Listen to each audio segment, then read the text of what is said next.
Just before we begin, I want to mention we're working very hard, long on getting a young group of people out of Peru. We've removed some, and the rest are being removed with the cooperation of the Peruvian government. And we're also dealing with Honduras on getting some people out that got caught up, and we are working on that very well, again, with the Honduran government's work, and they're working with us, so I appreciate that. We have a couple of other locations that we'll report to you, and we were able to get a young woman released from a certain area who was being horribly accosted, horribly treated, and we spoke to General Milley. General Milley took care of it. We went in and we got her out, and we'll report further on that one. But it's that was rough stuff. I want to thank General Milley. I want to thank all of the people that were involved and the people that went in to get her. I want to thank you very much. As we continue to marshal every resource at America's disposal in the fight against the Chinese virus, we're profoundly grateful to our nation's state and local leaders, doctors, nurses, law enforcement, and first responders who are waging this battle on the ground. It is absolutely critical that Americans continue to follow the federal government's guidelines, so important, about social distancing, non-essential travel, and hand washing. Defeating this unseen enemy requires the help and commitment of every single American. I want to just say that Senator Rand Paul, a friend of mine, he's been a great friend of mine. He's been always there when we needed him, when the country needed him. And as you know, he just tested positive. Jose Diaz-Balart, spoke to him yesterday, tested positive. And some people are, they're getting quite close to home. And it's a terrible thing that's going on. The hidden enemy, I call it the hidden enemy. And I think they'll all be fine. I hope they're going to be fine. But I just want to send our regards. And I think I can speak on behalf of our country to those two great friends of mine. We're working urgently with Congress on legislation to support the millions of workers, small businesses, and industries who have been hit hard by the virus through no fault of their own. Our goal is to get relief to Americans as quickly as possible so that families can get by and small businesses can keep workers on the payroll.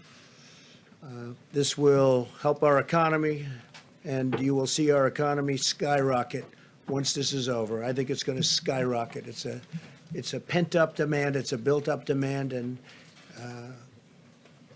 I guess you really have to say who knows, but I think it's going to be a tremendous day when we win this war, and we will win the war. We want to win the war with as few, if you look at it, just deaths as possible. We want to have as few number of deaths as possible. Today I'm announcing action to help New York, California, and Washington ensure that the National Guard can effectively respond to this crisis. The National Guard, these are tremendous people. They're fully on alert. We've signed what we had to sign, and it's been activated. We're dealing also with other states. These states have been hit the hardest. Actually, pretty much by far, you could say the hardest. Everybody can see that. Just look at the numbers. And through FEMA, the federal government will be funding 100% of the cost of deploying National Guard units to carry out approved missions to stop the virus while those governors remain in command. So the governors locally are going to be in command, and we'll be following them, and we hope they can do the job, and I think they will. I spoke with all three of the governors today and just a little while ago, and they're very happy with what we're going to be doing because we'll be announcing some other things for those three states and some other states where it's hit the hardest. This action will give them maximum flexibility to use the Guard against the virus without having to worry about costs or liability, and freeing up state resources to protect the health and safety of the people in their state.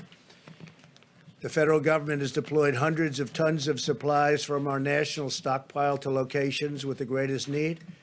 In order to assist in those areas, I approved the state of New York's request for a major disaster declaration, something which Governor Cuomo has been asking for and which I agree, and we had it done in very rapid fashion. We approved this on Friday evening, and we are working very, very hard to get all of these things not only signed up, but completed and finished and in win. The request from the state of Washington for a major disaster declaration was approved just a little while ago, went through the process, and we moved it very quickly. The request from the state of California was just received, and we will have it approved very quickly. We'll be working, I told that to Gavin Newsom, and we're working on getting that done very quickly. It'll be done maybe tonight. We have large quantities of medical equipment and supplies on the way based on all of this to those states, including respirators, surgical masks and gowns, face shields, coveralls, and gloves, with large quantities already delivered to Washington and to New York. In addition to large quantities of supplies, I've also directed FEMA to supply the following: 4 large federal medical stations with 1,000 beds for New York, 8 large federal medical stations with 2,000 beds for California, and 3 large federal medical stations and 4 small federal medical stations with 1,000 beds for the state of Washington. The governors know. The supplies en route to California and New York will be delivered within the next 48 hours. In addition, the Naval Hospital ship, the USNS Mercy, it's incredible ships. These 2 ships are incredible, one on the West Coast, one on the East Coast, will be deployed to Los Angeles to add emergency surge medical capacity, and they have a tremendous capacity. They are really something. I will say that if you look at some of the things we've been doing, and now those numbers have gone up, and just to be a little bit more exacting, we've done a presidential approval for requests for major disaster declaration for the state of New York, approval of Title 32 National Guard activation for the state of New York. We're providing all of this at no cost to the governor. I spoke with Governor Cuomo. He's working hard. We're all working hard together. The relationship has really been amazing. But it also enables the governor to provide robust National Guard support to the state. And the 25%, we're going to be waiving that, the 25% cost. We're picking up, we'll be coordinating, and they'll be doing something with very special people. Mission assignment of the U.S. Army Corps of Engineers to provide support to build out alternate care sites. They're doing various alternate care sites, which have now been designated by New York. 4 large federal medical stations of 1,000 beds. These are very complex places, actually, with great equipment and great people. Strategic National Stockpile Order, and this is as of a number of days ago, so far delivered to New York, and this is the 19th. We had the N95 respirators, 186,416 delivered. We've delivered 444,078 surgical masks. Many have been delivered since then. Face shields, we've delivered 84,560 face shields. Surgical gowns, 68,944 to New York. Coveralls, 352. Gloves, 245,486. Also to New York, in terms of what's been delivered just since then, the numbers are quite large, and we have tremendous numbers of companies also making equipment. For the state of Washington, we've delivered 369,000 N95 respirators, 507,406 surgical masks. And this is as of about 3 days ago. Face shields, 63,788 face shields. Surgical gowns, 107,850. Gloves, 240,376. And we have many, many things pending. It's actually not pending. They're being fabricated. They're being made, and they're moving.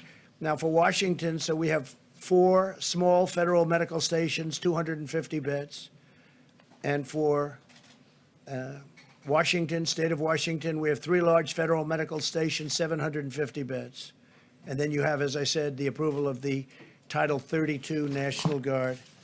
State of California, again, to be very precise, we're going to have the approval of the Title 32 National Guard activation. And we're providing all of this, again, like in New York, at no cost to the governor, meaning to Governor Newsom and the state, no cost to the state. It enables the governor to provide robust National Guard support to the state. So they're going to have control of the National Guard. Federal government sending, these are incredible people that are being sent.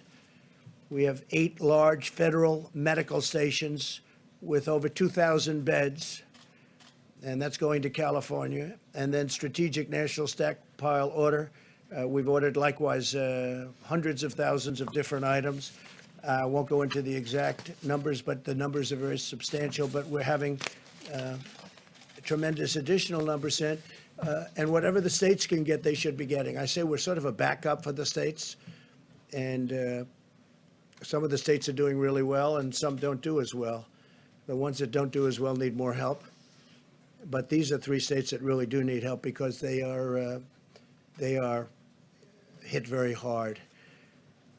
And the outpouring from the private sector has also been extraordinary. I'm pleased to report that Honeywell, great company, has just announced it will immediately expand its personal protective equipment manufacturing operations in Rhode Island to produce millions of additional N95 masks. They're very hard to get. They're actually quite complex. For the U.S. government's strategic national stockpile, they'll be immediately then delivered to the various states. This expansion is already underway, and it's going to provide a lot of jobs for that state, probably around 500. The masks will be distributed by the government for the use of the health, safety, and emergency, and this for response workers, primarily for response workers. These are very high-end. This expansion is in addition to Honeywell's action to more than double production of its existing personal protective equipment manufacturing plants. They make a lot of different things, and they're doubling and tripling their production. They're going round the clock. Today, I'm also announcing the launch of a new public-private consortium organized by the White House, the Department of Energy, and IBM to unleash the power of American supercomputing resources to fight the Chinese virus. The following leaders from private industries, academia, and government will be contributing, and they're going to be contributing a lot of different things, but primarily computing resources to help researchers discover new treatments and vaccines. They'll be working along with NIH and all of the people that are working on this. But tremendous help from IBM, Amazon, Google, Microsoft, MIT, Rensselaer Polytechnic Institute, the Department of Energy's National Labor Laboratories, the National Science Foundation, and NASA. They're all contributing to this effort, and they're fully in gear. This afternoon, I also want to update you on the steps we're taking to protect and serve our country's 18 million veterans. These are great people. Our amazing veterans have shown their eternal loyalty to our nation, and this is the time where they're in need, and we are going to show our loyalty to them. We're being very protective of our veterans. We're working on certain hospitals where we may be doing some work in Louisiana in particular and some other states, veterans hospitals. We're going to be very protective of our veterans. Some of them are of that very vulnerable age, and some of them obviously are not feeling well, and some of them are still suffering the wounds of war from many years ago. Yesterday, I signed vital legislation to ensure that the GI Bill will cover distance learning during this emergency. I also spoke with many of our veteran service organizations, or the VSOs to describe our unprecedented action. In February, the Department of Veterans Affairs established 19 emergency operation centers throughout the country. One of the things that they've been trying to get done for many years, you all know this from following me over the last number of years, but we got it done pretty quickly. They've been trying to get it done for many, many decades, was choice, veterans' choice, and also veterans' accountability. Now, if it's crowded within this, if they can't get to a doctor, we have great doctors in the VA. I have to say that. We have fantastic doctors, as good as they come. But it's hard to get to them because of what was bureaucracy, but no longer bureaucracy. We've done a lot of things, in that case, because of accountability. When people aren't doing their jobs, or if they're bad, or if they're sadistic, or if they steal, or anything bad happens, we're now allowed to fire them for, I signed that a year and a half ago. For many years, you weren't able to do that. So the VA is working, and I was just told by our great leader at the VA, Robert Wilkie, he said for the first time, we get the highest marks in the history, highest poll numbers in the history of the Veterans Administration. Came out a week ago that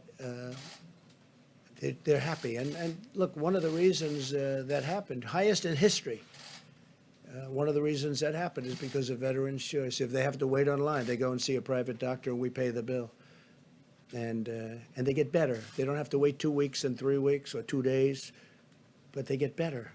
And a lot of times they waited so long that they would have a problem and it would end up being terminal because they couldn't get the kind of treatment that they deserve. So highest poll numbers, highest approval numbers in the history of the VA.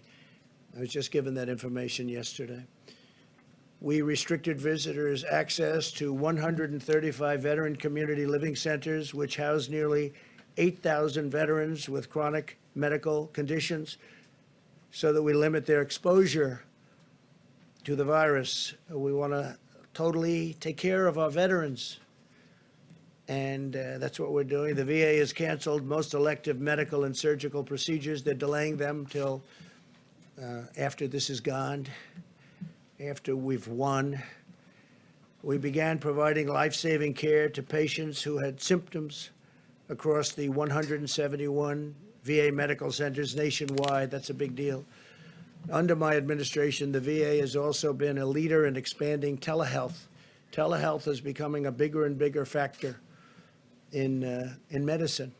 This month, we have taken bold action to cut through the red tape and make telehealth available for millions more Americans during this crisis. They can speak to a doctor from the safety of their home rather than risk becoming infected or making a tremendously long trip, when frankly you'll speak to a great doctor right from your home. It's happening, telehealth. We're very much at the forefront of that too. We're very proud of it. And it also takes a big burden off our system. We continue to accelerate the development of safe and effective vaccines.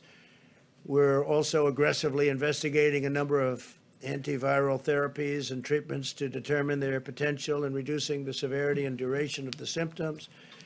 And you know how I feel, because how I feel is on Tuesday, they're going to be starting it on Tuesday morning. And we're going to have some medications delivered that we're going to see if they work. They certainly are effective in other ways, and they are safe from the standpoint is that they're not killing people. We're not going to have that. So a lot of great things have been happening in that regard. I just want to finish, and then we're going to ask a couple of people to say a few words that have been so much in the forefront of this incredible job that we've all been given. But I want to say that I know that this is a challenging time for all Americans. We're enduring a great national trial, and we will prove that we can meet the moment. I want to assure the American people that we're doing everything we can each day to confront and ultimately defeat this horrible, invisible enemy. We're at war. In a true sense, we're at war, and we're fighting an invisible enemy. Think of that. For those of you who are feeling alone and isolated, I want you to know that we are all joined together as one people eternally linked by our shared national spirit. We love our country, a spirit of courage and love and patriotism. No American is alone as long as we are united, and we are united. We're very united. People are saying things now that 3 weeks ago, they didn't talk that way. We're very united. No force is equal to the strength of really a unified America, united America, an America like we have it right now. For those worried and afraid, please know as long as I am your president, you can feel confident that you have a leader who will always fight for you, and I will not stop until we win. This will be a great victory. This is going to be a victory. And it's going to be a victory that, in my opinion, will happen much sooner than originally expected. It's now attacking, the enemy is attacking 144 countries at this moment. 144, that's unthinkable. There's never been anything like this. And it's vicious. It is vicious. Some people recover well, and some people have a hard time. We all know that. But we will be totally victorious. We will then get our economy up to a level that it was, and in my opinion, beyond, because that will be a pent-up demand. There is a pent-up demand, and a lot of great things will happen. But I'm very proud of our country. I'm very proud. I'm very proud to be your president, and it's just something that's just, you're very special people. So thank you very, very much. And I'm going to ask, if I might, a combination of Pete. Why don't you start off? Okay, please. Thank you, Mr. President. Thank you. Just a little bit about what we're doing in Washington, California, and New York. We understand that the states of Washington, New York, and California are the areas seeing a steady increase in COVID-19 virus cases. In order to assist with additional needs identified in those areas, the state of New York was approved for a major disaster and declaration this morning. Washington State was also approved earlier today. California submitted their request, and the president will consider it immediately. We have medical supplies en route to these states, including respirators, surgical masks, gowns, face shield, coveralls, gloves, with quantities already delivered to both Washington, New York, and California. And we anticipate additional supplies to be delivered within the next 42 hours to all these states. Under President Trump's unprecedented national emergency declaration on March 13, FEMA is assisting state, local, tribal, and territorial governments, including reimbursing eligible emergency protective measures taken at the direction or guidance of public health officials in response to this emergency. All 50 states, the District of Columbia, 5 territories, and 2 tribes are working directly with FEMA under the nationwide emergency declaration for COVID-19. With the assistance of the FEMA regional administrators who are throughout the country, we are working to address the needs of state and local officials everywhere. States, tribal, and territorial governments do not need to request separate emergency declarations to receive FEMA assistance under this nationwide declaration. The emergency declaration does not authorize direct financial assistance available to individuals such as disaster unemployment assistance or other needs assistance at this time. Just a note on the USNS Mercy. Based on analysis of potential needs for hospital beds on the West Coast, the decision was made that the USNS hospital ship Mercy would have the greatest impact in California. The Department of Defense has been given direction to dispatch it to Los Angeles immediately. DoD has advised that the Mercy can get into position within a week or less of today's order. Even though there are more cases right now in Washington, the projected needs for beds in California is 5 times more that of Washington. The Mercy will be used to take pressure off local hospitals, other medical needs, and not for treating COVID-19 cases. And finally, a little bit about the National Guard. The federal government continues to take aggressive action and proactive steps to address the COVID-19 threat as we attack the health and safety, or protect the health and safety of the American people. It remains our top priority. The National Guard is especially posted and equipped to assist federal, state, local agencies while serving the public. In response to this unprecedented nationwide operation, President Trump has approved Washington, California, and New York National Guard units under Title 32 status for the COVID-19 response. the President's action provide the nation's governors continued command of their National Guard forces, enabling states to use additional resources to meet the missions necessary in the COVID-19 response. The National Guard is a viable and responsive avenue to provide a much-needed asset that is state-managed and federally supported. And I want to be clear, this Title 32 activation does not federalize National Guard members. The National Guard is still under the authority of each governor. They will work in concert with the Department of Defense. And we've had a lot of disinformation circling, and I want to make sure it is understood that this is not martial law. The Department of Defense, by way of a mission assignment, will lead this task. And then finally, we continue to respond to hundreds of requests from governors across the country in filling all their critical needs. Thank you, sir. Thank you, Pete, very much. Peter Navarro? Thank you, sir. Thank you, Mr. President. Good evening. What I want to talk briefly about is the Defense Production Act. And to give you the overview here, using the full power of private enterprise and the full force of the federal government, my job at the White House is to make sure tactically, working with FEMA and HHS, the American people, particularly our healthcare professionals, get the gloves, the masks, and all of the personal protective equipment they need. And I can tell you, sir, that since you signed the Defense Production Act, my job's gotten easier. And let me explain why. The Defense Production Act, in this context, has two primary functions. One is mobilization of the industrial base, in this case, the public health industrial base, and the other is allocation of resources, both from the supply chain to the manufacturers and from the manufacturers to the end users, such as the healthcare professionals. Now, what we're seeing on a purely voluntary basis, based on the leadership of this administration, we're seeing the greatest mobilization of the industrial base since World War II. And every day I'm working with organizations and companies, National Association of Manufacturing, the National Council of Textile Organizations, and so on, in terms of building up rapidly our capabilities to get what you need. Now, let's think about what mobilization means. It can mean, for example, repurposing a factory. So Pernod Ricard called us last week, and they had 3 hurdles they had to deal with. They called my office, had to make a call to Treasury, FDA, and HHS to clear the path.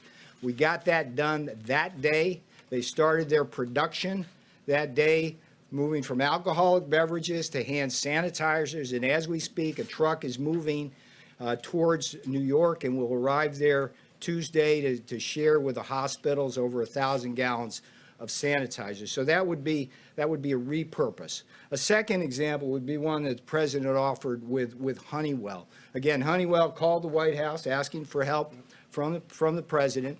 And what they said is, look, we want to do this new factory in Smithfield, Rhode Island. They called me on a Friday morning. And by that night, we had a contract in to HHS. HHS flipped that immediately, and I had Honeywell moving people and equipment from Massachusetts to that facility in Smithfield, Rhode Island, and we're going to have those masks produced within 30 days, moving on the assembly chain. So my point is, mobilization is repurposing, building up capabilities. And the other portion is, of course, the allocation of resources. Now, what I can tell you so far is that the Defense Production Act, sir, has given me quiet leverage. When you have a strong leader, you can take a light hand initially. And so what we've seen with this outpouring of volunteers from private enterprise, we're getting what we need without putting the heavy hand of government down. There will be possibly cases down the road, and the manufacturers have actually asked me and alerted me this, where some places in the supply chain, they may have problems that the White House will have to break through using the Defense Production Act. We won't hesitate to do that. The last thing I'll tell you is that I also get a lot of calls that are very disquieting. Brokers are offering millions of items, whether they're goggles, masks, or whatever, and you go through 3 different brokers, tracing to a warehouse in LA that's allegedly got 10 million masks, and they want to charge you 7 times what they cost. That's price gouging. We are a message to the hoarders: if you got any large quantities of material that this country needs right now, get them to market or get them to us. We'll pay you a fair price. But if you don't do that, we're going to come for you and make sure that doesn't happen in this country. And that would be a good use of the Defense Production Act. So I salute you.